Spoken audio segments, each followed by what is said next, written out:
Je vais vous parler aujourd'hui d'un livre qui porte sur Simone de Beauvoir. Alors la dernière fois que j'avais parlé de Simone de Beauvoir, c'était en août, alors je ne sais pas si c'était il y a 2 ou 3 ans, j'avais parlé d'un de ses livres qui s'appelle La femme indépendante, qui était un petit folio où en fait on revenait avec des extraits sur sa manière de voir la justice, le droit des femmes, la sexualité, le corps de la femme, sa manière dont elle s'était engagée en fait à travers ces différents récits pour les femmes. Et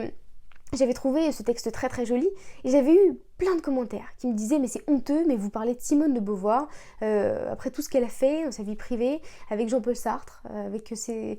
échanges avec des étudiants, la manière dont il notait les relations qu'ils avaient eues avec des étudiants qui étaient plus jeunes. Et en fait j'avais vu son œuvre uniquement après ces commentaires-là à travers ce prisme-là. Et donc j'avais du mal en fait à me relancer dans ses œuvres, notamment Le Deuxième Sexe. Et donc j'avais cette frontière entre ce qu'on avait pu penser d'elle dans sa vie privée et la manière dont elle écrivait. Et j'ai découvert ce livre-là que j'ai reçu il y a quelques temps, qui s'appelle Sexe, amour et féminisme, qui est un livre qui a été traduit de l'anglais par Marine Vasselin et Lorraine Delaveau, donc aux éditions Plomb, et qui a été écrit par Judith Coffin. Et il faut savoir que Judith Coffin, c'est une universitaire américaine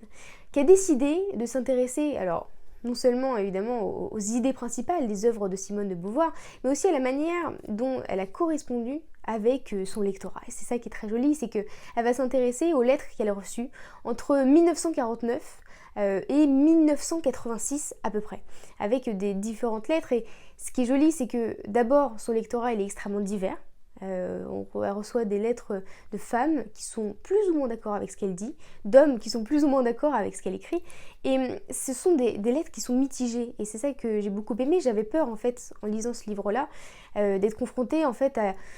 une manière très élogieuse de parler de Simone de Beauvoir sans jamais évoquer ce qu'elle avait fait avec ses étudiants, sans jamais parler en fait des débats qu'il y avait eu autour de sa vision du féminisme, autour de sa vision par exemple sur des prises de position, par exemple la guerre d'Algérie.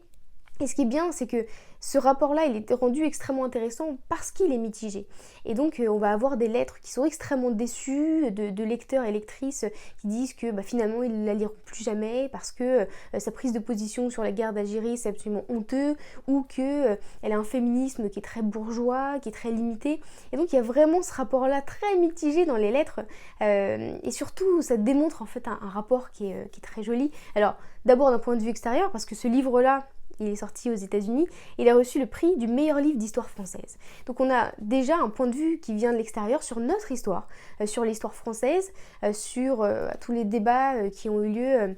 sur la 4ème République, sur la 5ème République, la manière dont ces livres ont été accueillis, parce que ces livres ont été ancrés dans la société. Et non seulement avec les thèmes qu'elle a abordés, avec la sexualité, le corps de la femme, la justice autour des droits de la femme, mais aussi des prises de position, j'en parlais juste avant, mais la guerre d'Algérie par exemple. Et donc, ces livres sont ancrés dans la société. C'est peut-être pour ça qu'elle a reçu autant de lettres, elle a reçu des milliers de lettres, avec des lecteurs et des lectrices qui, en fait, parfois n'avaient jamais écrit à des auteurs, et qui avaient cette nécessité absolue de prendre la plume pour écrire à Simone de Beauvoir, pour parler je sais pas, de leur parcours, pour parler de leurs émotions quand ils ont lu ces textes-là, pour lui poser des questions, pour avoir son avis. On allait de l'échange intime à l'échange qui était très général sur des femmes qui lui disaient « mais merci d'avoir écrit ma vie, d'avoir écrit mon expérience, vous m'avez libérée dans mon couple, dans ma vie, dans ma sexualité ». Et donc on a ce rapport qui est extrêmement intime et qui pose évidemment une question essentielle qui est le rapport entre le lectorat et un auteur, une autrice. Un rapport qu'on voit par exemple avec Amélie Nothomb qui répond énormément à son lectorat, ou Annie Ernaux qui a pu écrire des écrits qui étaient autobiographiques et qui a déclenché plein de lettres de personnes qui disaient « mais vous avez écrit ma vie ». Et c'est un peu ce qu'elle a avec Simone de Beauvoir. Donc c'est un livre qui est très long, très riche, très lourd, mais qui est extrêmement intéressant dans son rapport avec les écrits de Simone de Beauvoir et surtout ce rapport entre son lectorat et cette femme. Et ça nous fait vraiment changer notre manière de percevoir cette femme-là, son travail, ses œuvres et voilà, surtout son lectorat. Donc c'est Sexe, amour et féminisme de Judith Coffin aux éditions Plomb.